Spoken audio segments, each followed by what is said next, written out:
નમસ્કાર દર્શક મિત્રો, નિખરતા ગુજરાત ન્યૂઝમાં આપનું સ્વાગત છે। સમાચારની વાત કરવામાં આવે તો છોટાઉદેપુર મામલતદાર કચેરીના પુરવઠા શાખામાં અરજદારો કતારોમાં ઊભા રહી ત્રાહિમામ પોકારી ઉઠ્યા। છોટાઉદેપુર પુરવઠા શાખાએ લોકો માટે આશીર્વાદ સમાન છે।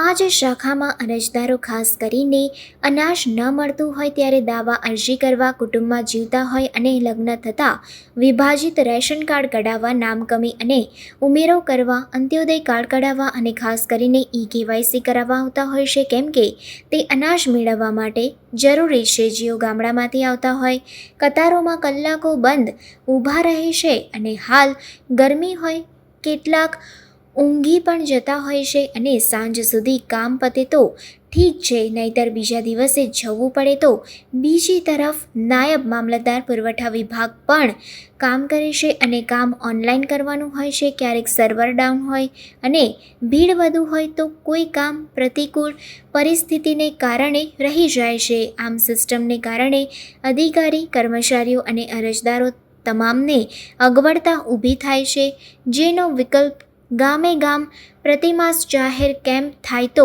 લોકોની અગવડતા દૂર થઈ શકે તેમ છે।